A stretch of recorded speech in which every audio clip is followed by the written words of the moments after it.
Hello and welcome to In Focus with Insight. My name is Pamela Hillig. I'm head of Insight Life Solutions, and this is an episode of the Open Books series in which we get to know fascinating and inspiring people in the actuarial and insurance community through the books that they have read and loved. Today, I'm so privileged to be joined by a very dear friend of mine, Soshan Soobramoney. Soshan is an actuary and lecturer at the University of Johannesburg. He's developed insurance and savings products in several countries across Africa and has run micro-insurance ventures with international organizations, including the UN World Food Programme. In addition to training future actuaries or actuaries in the making, Soshan is a certified time to think facilitator, and he helps organizations create environments that ignite brave and courageous thinking. Soshan is chair of the boards of Aligned and Two Mountains Underwriters, and he's co-founder of Actuaries in the Making, or the AIM Virtual Vacation Work Program. Welcome, Soshan. Thank you. I'm delighted to be here. So, Soshan, tell me, are you a reader? I am. More so in my younger life. I've found that I have been reading less lately, but definitely books have always been an escape into another world for me. I think, that's what makes you a reader. It's kind of ebbs and flows, but it's always there somewhere. And I'm very glad to hear that, because this isn't like a normal interview, in that we will still be speaking about your journey and your career, things that you're passionate about, but with the added angle of the books that have shaped you in some way. So I guess you can think of it as desert island discs for bibliophiles. But before we get into the books, tell me, what is keeping you busy these days? Great. My main job is that I'm teaching actuarial science, so a huge part of my energy goes into my students and creating new courses and new opportunities for them. I've also just finished my master's in mathematics, so I'm going to entering into a PhD program now as soon as my proposal is ready. So I'm studying mathematics, which is keeping me busy.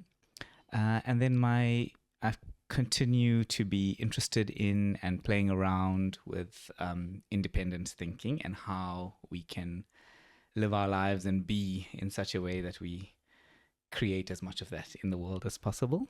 So my time to think work is keeping me busy, and I'm training to be a time to think coach. That's some of the things. And then obviously, Actuaries in the Making. The reason I'm here in Cape Town at the moment is to celebrate this amazing program that we created, which is certainly, I would regard as a brainchild of yours. And that's about creating work opportunities for university students who are studying actuarial science during their vacation. A lot to keep you busy with. And when you're not working or being an actuary or a lecturer or a math student, what do you like to do in your spare time? Lately, it's mainly been time with my family, my husband Niven and my son Caden. Shout out to Niven and Caden. Hey. So they just bring me so much joy. I think living life through a 5-year-old's eyes has been such an incredible gift for me and Niven. And so we enjoy watching Sonic the Hedgehog at the moment, and Peppa Pig and Garfield. I'm sure he'll enjoy watching you on this podcast as well. So you've touched on so many things I want to hear more about. Before we get into that, I'm interested in your reading habits. So we discussed the concept of being a reader earlier, but would you classify yourself as a reader with a capital R, and what does that mean to you? Oh, what a nice question. I think I would, and I think to me it means like hearing thoughts of other people and actually entering worlds that other people have created. That's always been the fascination for me. So. Who do you discuss books and reading with, if anyone? Usually if I close a book and it's given me this amazing feeling of wow, I would go to Niven, my husband, first. and try to get his attention of how important this is for me. And I often bring it into my places of passion, like the people I work with at AIM. I'll often bring something I've read into the AIM meetings. And I guess friends who've become collaborators. And what genres do you tend to read? Okay, so definitely lots of sci-fi, and Okay. yeah, I love reading about sci-fi, about magic, about like alternate realities.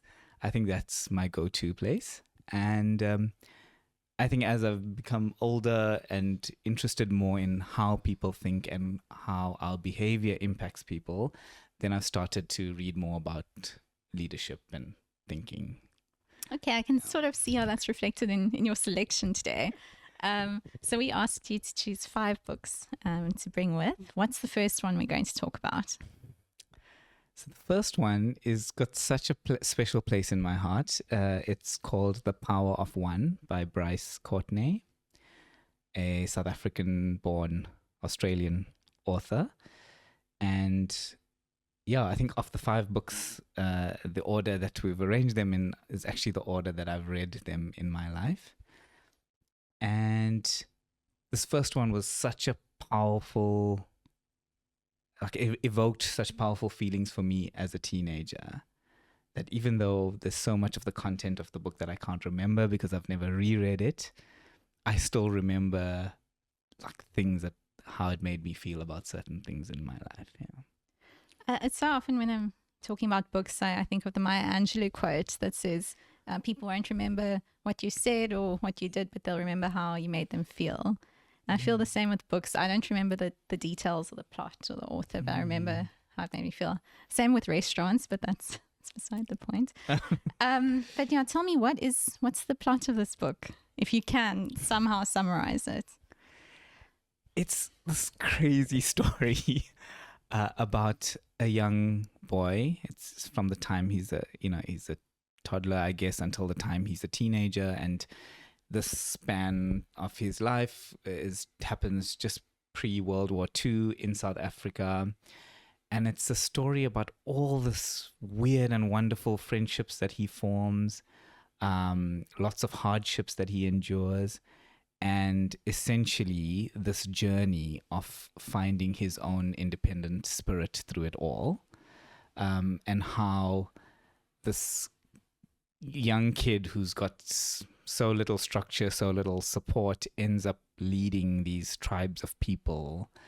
So it's just this beautiful story of, I guess, overcoming hardship, discovering inner strength, and also impacting people because he was, in a way, raised by a weird village.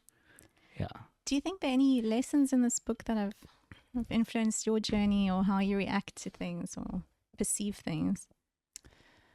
I'm sure there are. And when I reread the plot and remembered certain things, I can see so many threads to things later on in my life.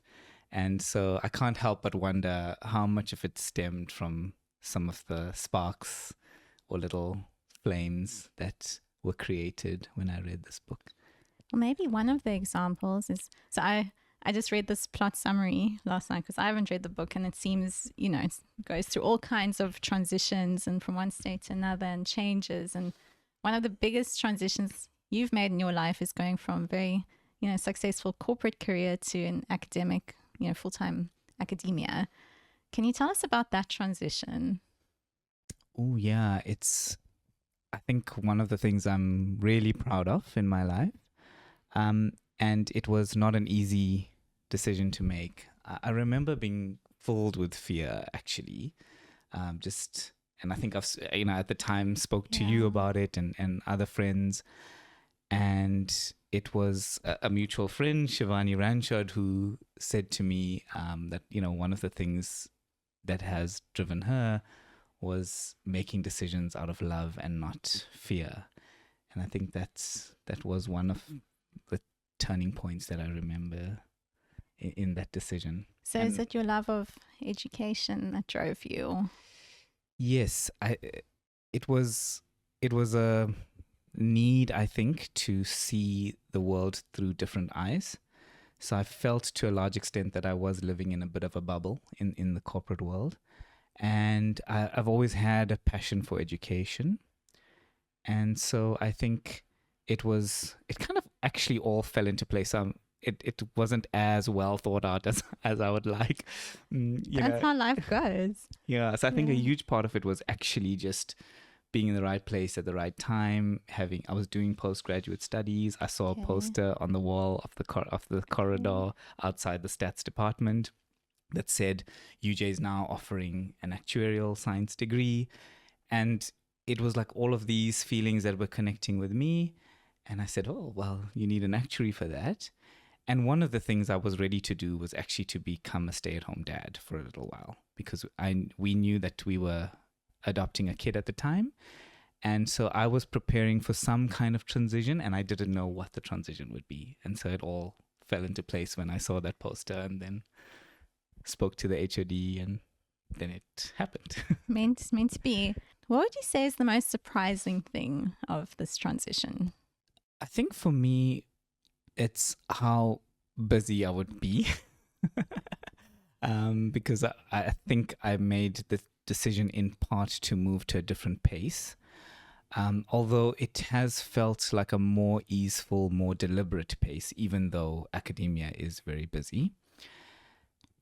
And I think also how much I've grown. I think by just changing my context, it allowed me to open up such different conversations, and conversations that I wouldn't have been having had I stuck to what was familiar and what was known and comfortable for me. So, What do you miss about the corporate world, apart I from miss, the money?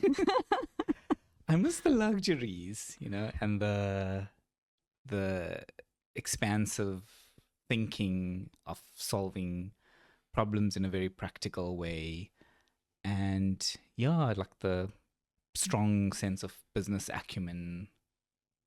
I've grown to really value all of these things we take for granted in the corporate world. Yeah. What advice do you think you would give an actuary looking to make such a, not necessarily the same move that you did, but, really taking a leap of faith?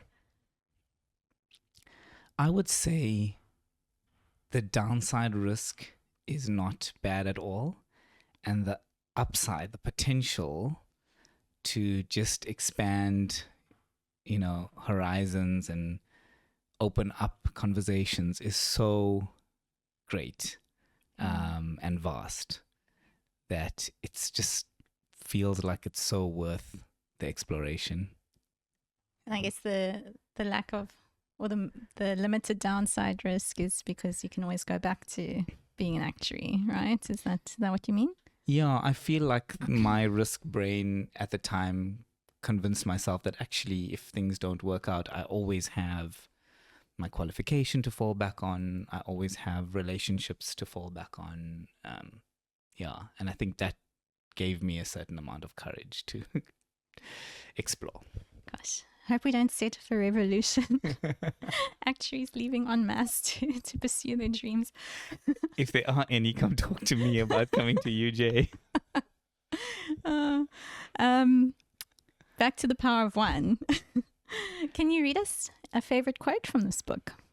So, again, reflecting on the plot and my journey, I feel like this is one of those little things that have somehow crept into my life along the way. And it's just a really simple message of a friend saying to the main character, PK, always listen to yourself. It is better to be wrong than simply to follow convention. Yeah. Love that. Yeah, and I think in that part of the story, he goes, well, if you're wrong, then great, you learn something about yourself. But if you never venture to be wrong and to do that learning, then you're not really exploring what's inside of you. And I guess that's the theme of this, the power of one. tell me about this theme of, being safe to make mistakes that I think you kind of subscribe to. Why do you think that's so important?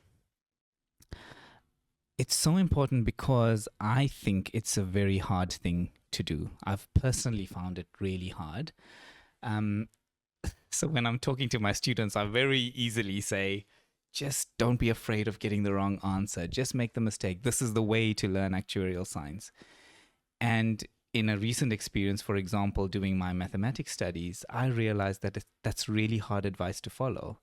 It's so ingrained in us to be perfect and be precise. And I found myself telling myself that I don't know enough maths to continue. I don't know enough maths to solve this problem.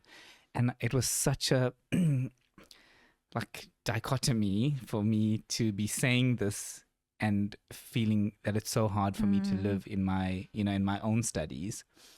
And so I really have newfound appreciation for the fact that learning to celebrate failure is not easy.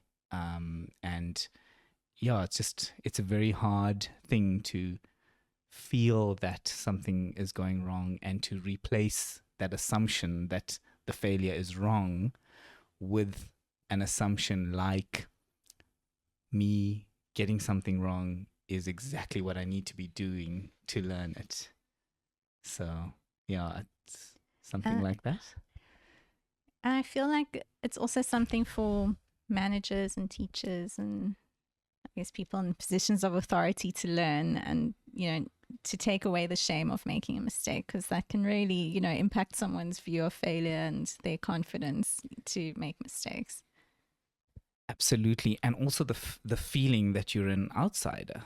So it was the thing that I realized for my students, that I'm telling them just do this actuarial stuff, but they feel like they are outside of the actuarial profession and they're not meant to be here, or they're not meant to be here yet.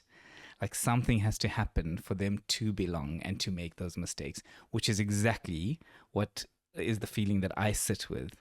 Even though now I'm going to be doing a PhD in mathematics, there's still a voice in my head saying, oh, but you don't really know this stuff. So how can you try? Yeah. I want to get to the next book, but this is such a good time to talk about the research you're doing on, failure and trauma within actuarial studies. Sorry if I butchered that, but can you tell us a bit about that work? Yeah, it's a deep passion project of mine. Again, based on all of this identifying with what students are feeling, it's occurred to me that maybe students are not feeling that connected to the environments that they're studying in. And my collaborator in this work, Shivani Ranchod, put it so nicely the other day.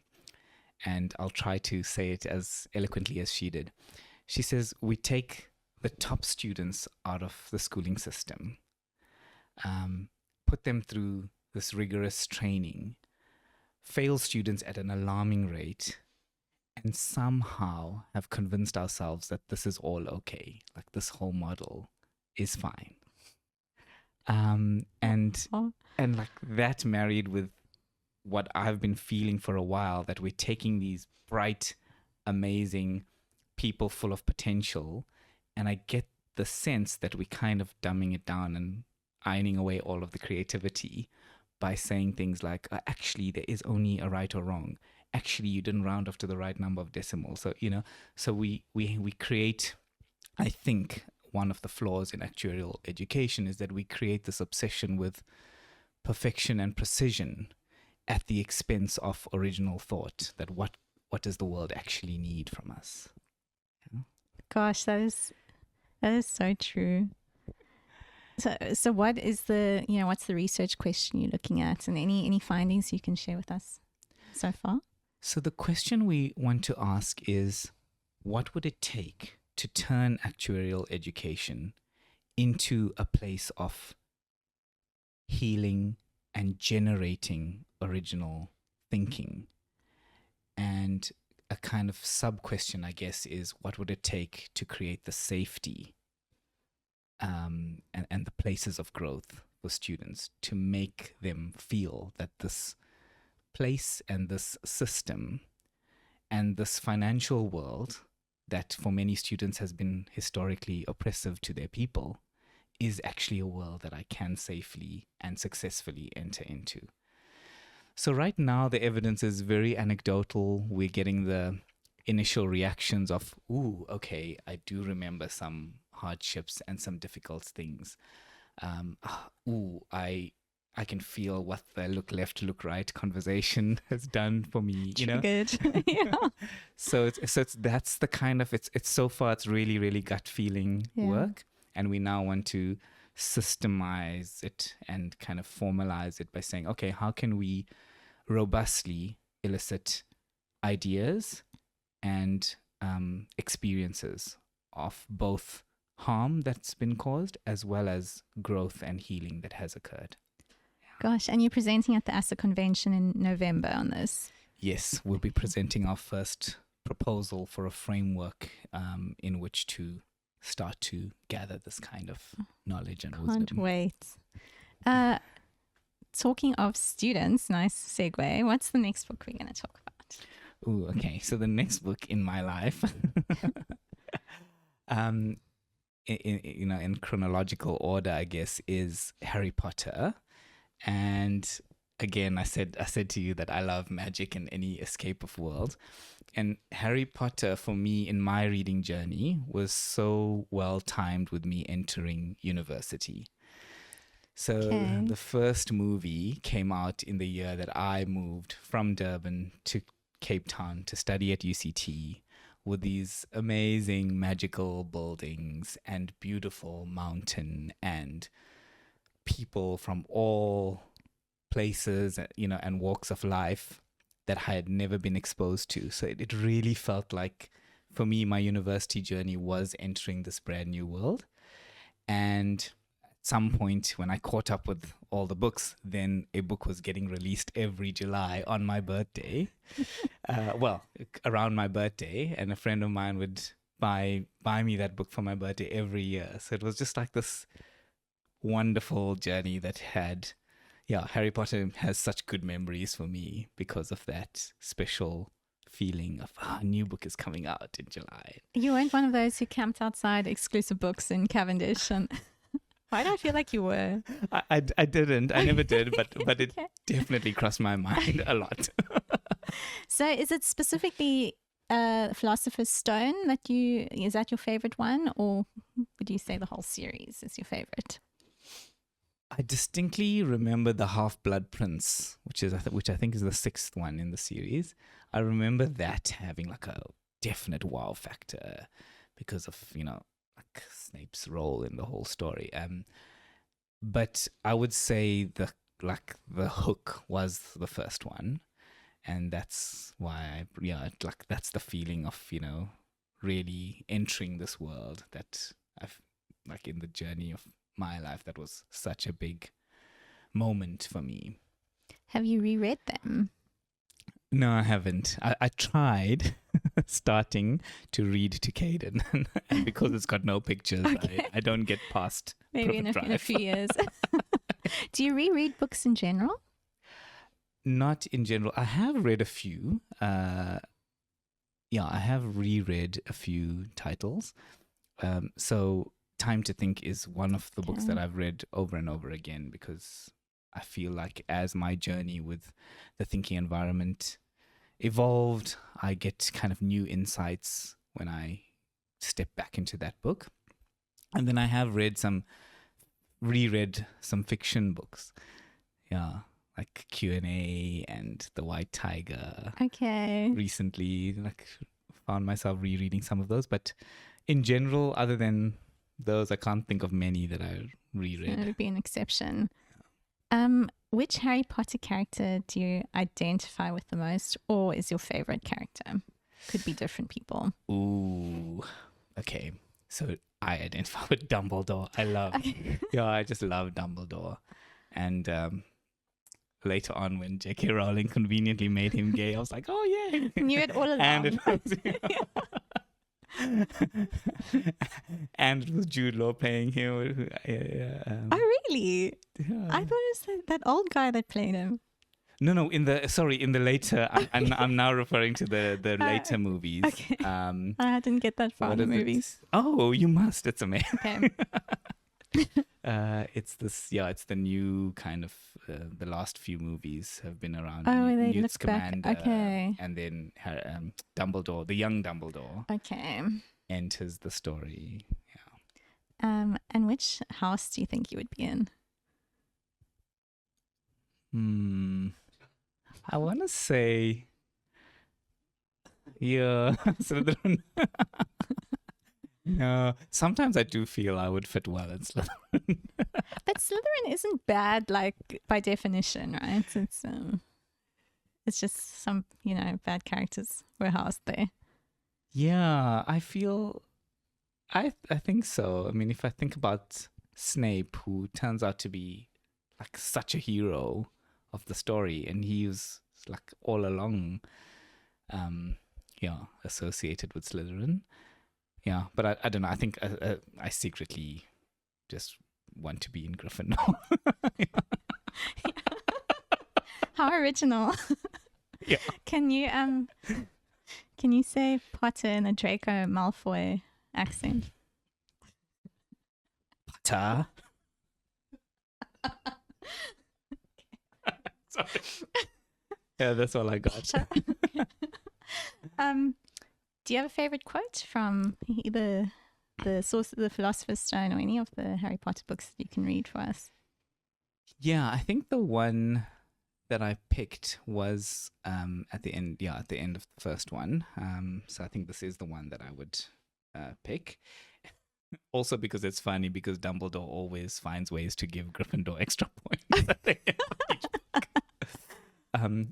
Somebody pointed that out to me the other day, and then I was like, yeah, it's but the book is the quote is actually when he's praising Harry. Sorry. So he's praising Harry at the end of the book, and he says, there are all kinds of courage, said Dumbledore, smiling. It takes a great deal of bravery to stand up to our enemies, but just as much to stand up to our friends.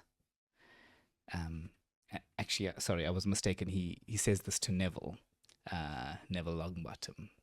Yeah. Gosh. That's always stuck with me. About the courage to speak up.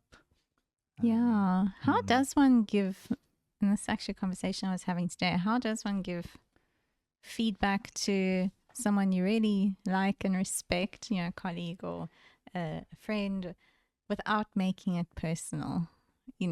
How does one actually isolate the feedback to the issue rather than the person?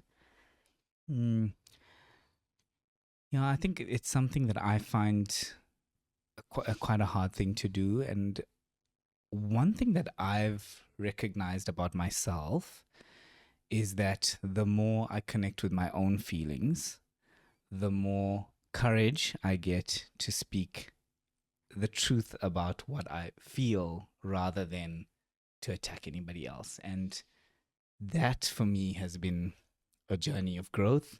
And I'm finding myself more and more trying to lean into that, like just be more connected with my feelings. And that is proving to be a source of courage and difficulty, in terms of putting in the work to do that. I like that. So one of the things you mentioned that, you're passionate about or thinking about at the moment is connecting to your feelings and untraining your brain and your body in order to do so. So what does that mean? Oh, you're actually linking all these topics so nicely, because this is very linked to the healing work that I spoke about and what I think needs to be done in actuarial education. So the thinking here is that as actuaries, and for myself as an analytical person, I think going into my head has always been a coping mechanism for me. So whenever, if the world got hard, I leaned into my analytical and technical and logical prowess, and like as a safe place. As a child, I'm sure I leaned into that to get praise and validation. As an adult, I probably leaned into it a bit more to maybe escape the hard feelings if any came up. And so I think, and again, it's a hypothesis, that maybe many people in our profession are used to leaning into their heads and not to their hearts.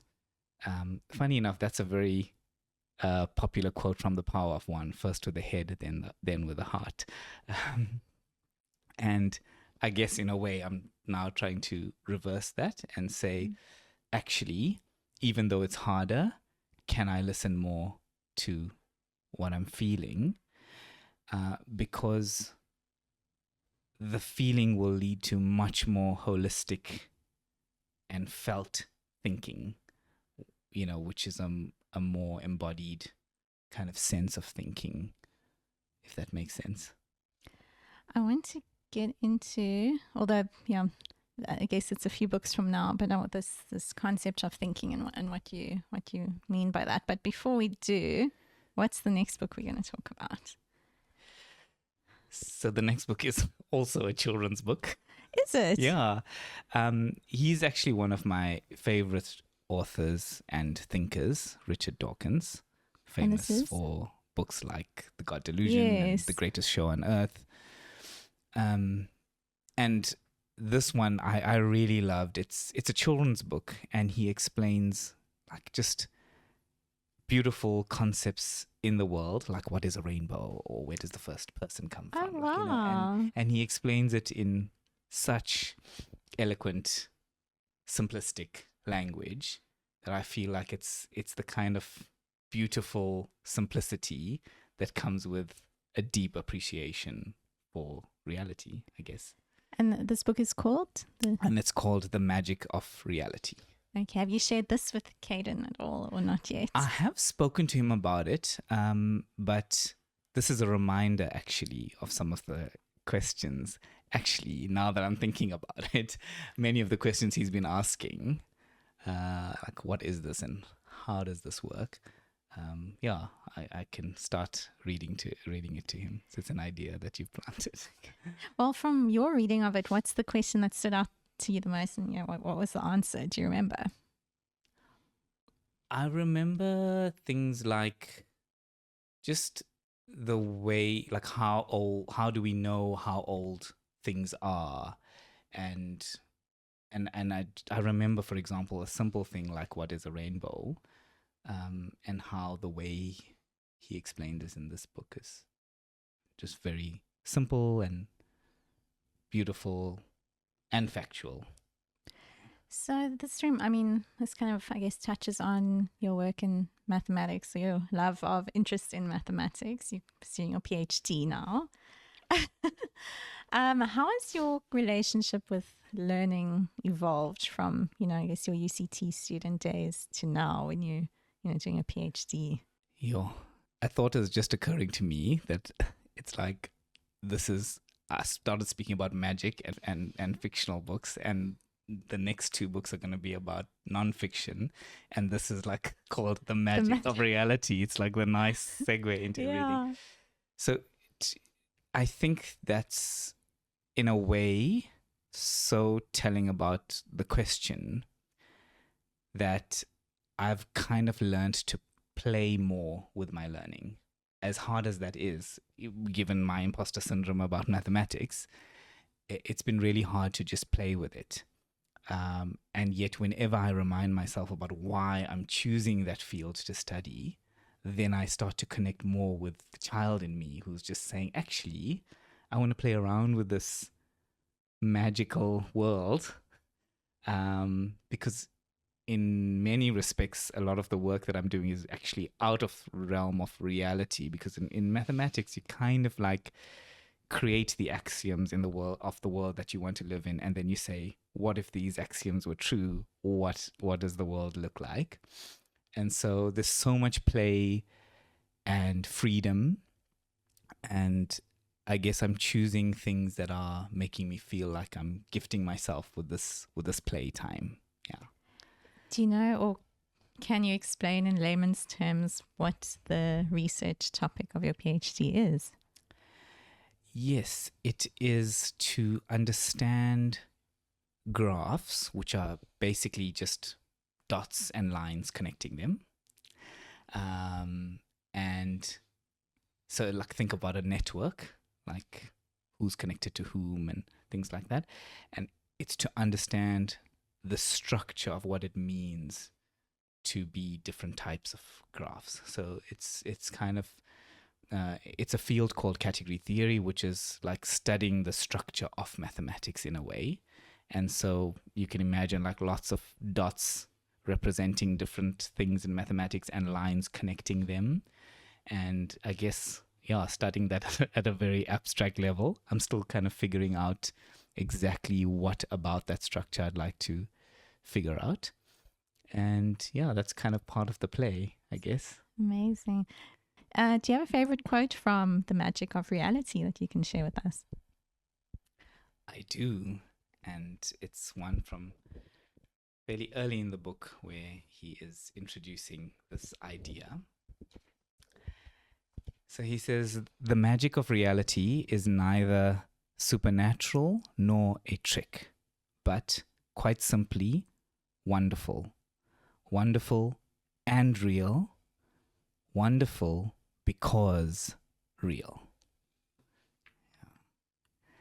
So I guess for me, that just is, it's such a reminder that the world, the real world, and everything we know and don't know about it is beautiful and wonderful if we can be connected to, yeah, its reality.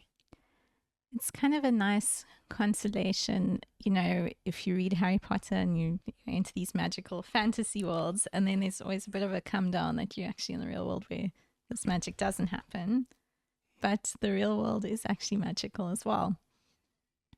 Yeah, it is such a beautiful reminder that, yeah, reality is magic. And QED. exactly. What's the next book we're going to talk about? Okay, so the next book, as the next author, as you know, is one of my favorites. Her name is Nancy Klein, and she pioneered this work of the thinking environment. So she wrote a best-selling book in the 90s called Time to Think, and pretty much every decade since has kind of refreshed the work with the latest knowledge. And this book represents kind of her latest collection of ideas on this topic of how can we be with people in such a way that we ignite their best thinking. And so the title says it all. The promise that changes everything. I won't interrupt you. How did you come into the Nancy Klein universe? It was through my actuarial career. So I was at Old Mutual, and I was exposed to a leadership program called Leading for Business Excellence by an amazing company, Liz DeVette Leadership Development Company here in Cape Town. And I was on that course and noticed how amazing I was feeling and how the facilitators kind of knew how to speak to each of us in such a way that each person in the room felt like we were each growing on our own personal journeys. And the thinking environment was part of what we were learning in that course. And also the realization that they were in themselves trained in creating thinking environments, and that's how they could achieve that for us. And so I was due to move to London that year. And when I moved to London, I made it an explicit part of my personal development plan to study with Nancy, because she was living in Oxfordshire. She is living in Oxfordshire. And while I was there, got to do a few courses with her as part of my personal development journey, and just kind of never stopped studying it and experimenting with it. If you could share, you know, one learning with a wide audience, what would it be from the thinking environment? It's got to do with the quote that I've selected from this book. The learning is that we can treat people in a way that increases their intelligence. So for the world, we can behave with each other that increases our collective intelligence. And and again, I guess it's in the title of the book, it's about that deep level of respect, that we can listen not just to understand, but listen to change the brain in front of us. So we can listen to ignite thinking. And that kind of moves us from this world of just exchanging ideas to really giving permission, giving courage to explore kind of the amazing potential of each of our bodies and brains. I'm sure you apply this all the time with your students. So can you give an example of how you've seen this in action? One really interesting story, when I started teaching the first year, there were only 9 students in the third year class, and they all didn't know each other's names. So for me, it really struck me that they've been on this grueling journey together. They've made it to final year, and yet there isn't this connection or appreciation that we can kind of help each other think, right? And grow. Yeah. And so I started at the beginning of each year taking my third years out for a day, just teaching them what relationships do for us, and how when we are in relationship with each other, in supportive relationships with each other, that help us like give each other the kind of attention and respect that make us feel safe enough to thrive, what that does. And so, for example, now my students regularly appreciate each other, kind of like have exercises with each other. A really nice example is that at the start of each lecture, a team of students, a pair of them, is assigned to kind of draw up an agenda. So they send the agenda out to the class the day before, all items listed in the form of questions to ignite our thinking, and they design an opening question for the lecture as well.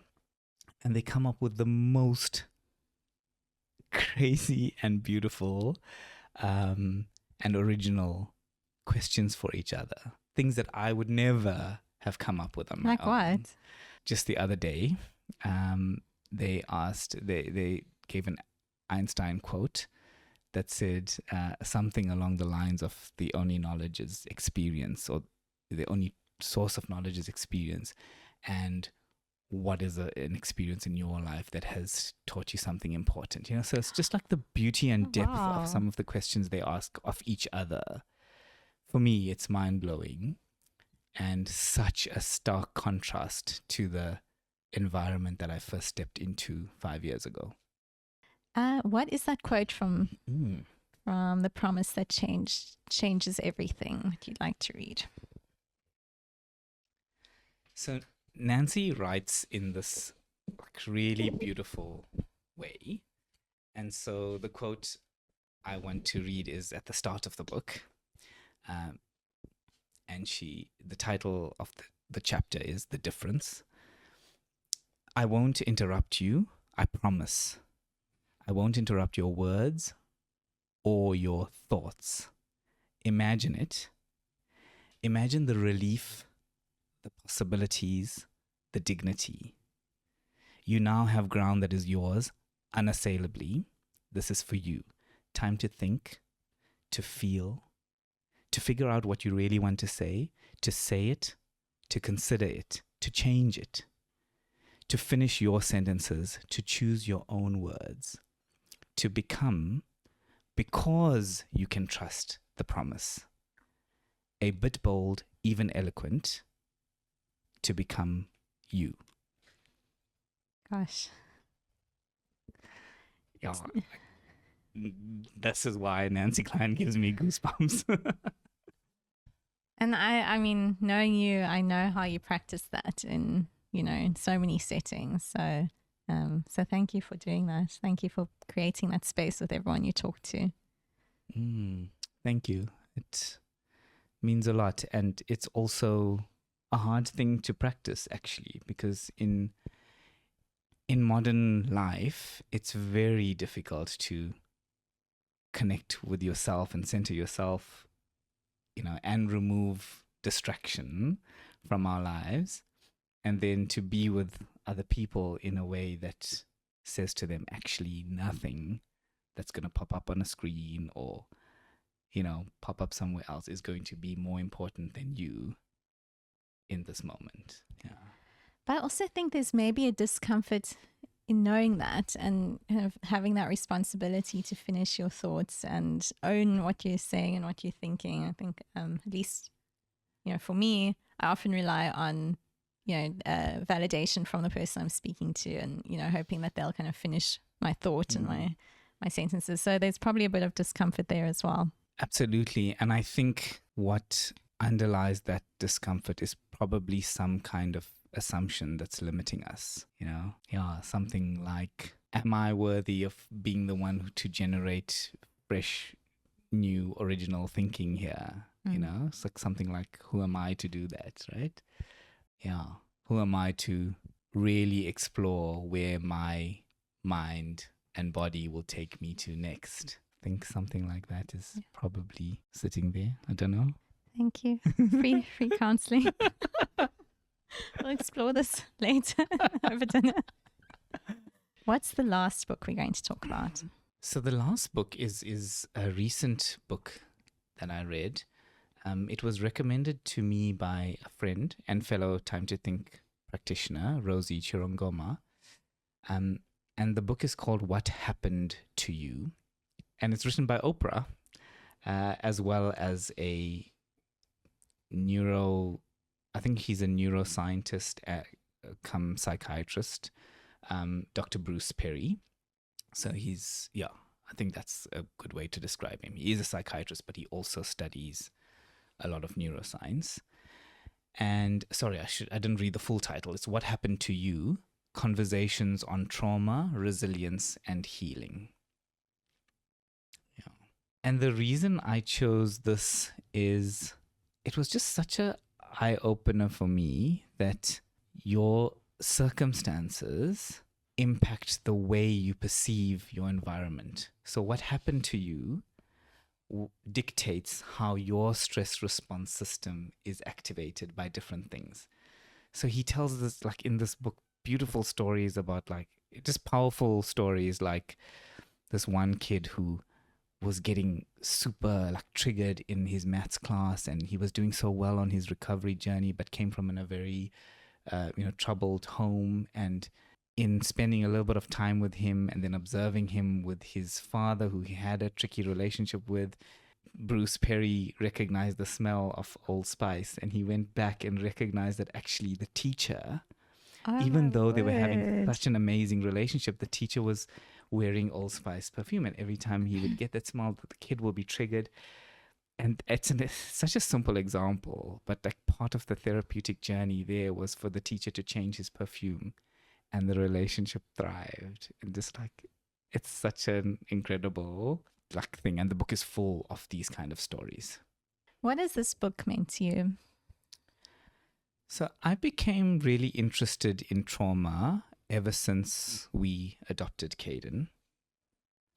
I think I was on quite a difficult journey, sometimes even getting consumed with, not being able to see beyond the trauma and recognize the healing and celebration that needs to happen in our family unit, because my personality was starting to obsess about, all the things that could be going wrong. And I started reading about trauma and ways in which it can be that we could be sensitive to it, and recognize that if we can start regulating our bodies before we relate to our feelings, before we reason things through, it's like he mentions these 3 R's, and he talks about how the things that are stored in the lower parts of your brain, like your brain stem going up all the way, how your body first perceives things instinctively, and you can only access your higher order executive thinking, which he calls getting to the cortex, once you've regulated yourself through that journey.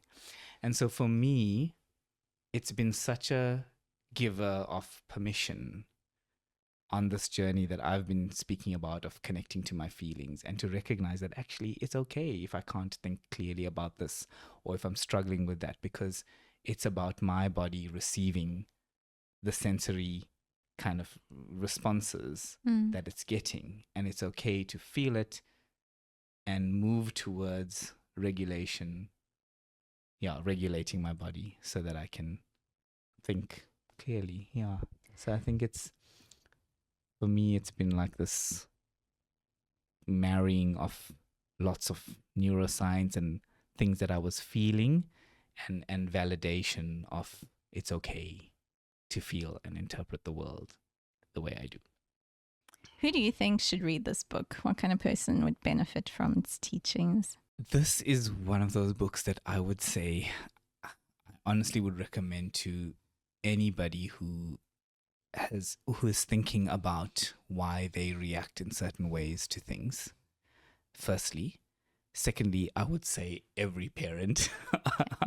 My hope would be that they figure this, some of this stuff out, and just, get connected with this kind of thinking that actually, when a child is distressed and needs to be held, rocked, when their bodies need to be regulated, that is the need before trying to correct. It's like this idea of connect before correct. So that's how important I think that knowledge is for me. Do you have a quote you can read from this book? So this book is also so easy to read. It's so full of helpful. It's so full of insights from a scientist who's been studying this, but it's also told in typical Oprah style. So it's this moving kind of story of my life, your life, and it's told in a very nice way. So I think the quote I chose is actually from Oprah's section, Oprah's introduction. Not one baby in the earliest moments of awareness asks, "Do I matter?" Their world is a place of wonder. But with their very first breaths, these tiny human beings begin trying to make sense of their surroundings. Who will nurture and care for them? What will bring comfort? And for so many little ones, life begins to take its toll, with violent eruptions by the caregiver, or simply the lack of a soothing voice or a gentle touch. In our first encounters, our human experiences diverge. What always strikes me, the little I've read up about trauma, is how important, or how events at those very early days of one's life can actually traumatize you, and that trauma can carry through to adulthood. Yeah, that's been a fascinating thing for me to learn, that, that kind of trauma gets stored in your limbic brain. Your body remembers certain things and really creates the way you will respond to different stresses. So I feel like it's such an important awareness and so helpful. Yeah, just kind of knowing that it's there and recognizing that it is real is probably a good first step to healing. Yeah. I listened to something, I can't remember if it was something I listened to or read, but it was quite powerful when the person was describing post-traumatic stress as an adult. Like if something happens to you, part of the way you can deal with it is because you have the language for what happened before. So you have the language about what you feel before the traumatic event. And that is in itself so empowering. And yet, when things happen, pre-verbal trauma, before you have the words for it, that's when people start to think, oh, what's wrong with me? So this whole book is about moving from the question, what's wrong with me, to what happened to me. Wow. So we've spoken through some amazing stories and ideas today contained in these 5 books. If I just summarize them or remind ourselves what they were. The Power of One by Bryce Courtenay, Harry Potter by J.K. Rowling, The Magic of Reality by Richard Dawkins, The Promise That Changes Everything, I Won't Interrupt You by Nancy Klein, and What Happened to You by Dr. Bruce Perry and Oprah Winfrey. So if I had to be very cruel and send you to a desert island with only one of these books, which one would it be? Oh my gosh. I think it would have to be Harry Potter. I feel like I would need that magic of Hogwarts to assimilate into my new environment. Yeah, I guess you don't really need to have conversations or time to think with people in that kind of setting. And tell us, what are you reading now? I'm currently reading Interesting Times by Terry Pratchett. Okay. Yeah, it's, again, a book about magic, so I'm enjoying that. Okay. You're a Terry Pratchett fan? No, this is my first book of his that I'm reading. Oh, Yeah. okay. I've recently been introduced through this podcast, actually, so we can chat about that a bit more. Yeah. And if people want to find you or follow your journey or stay in touch, where can they do that? LinkedIn is probably the best place. And yeah, now that I'm working at a university, they can find me through the University of Johannesburg. And if anybody's interested in collaborating with the actuarial program at the University of Johannesburg, then it's definitely a place to find me. Okay. So before I let you go, we're going to have an Oprah moment. So I'd like you to look under your seat. Oh, wow.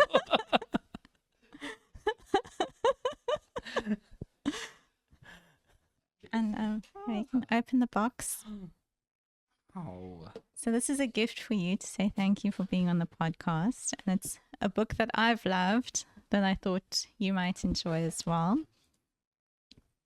Thank you so much. This means so much to me, and I love it. Oh, do you already have it? No. Okay. I love the fact that it's this book because I haven't read it yet.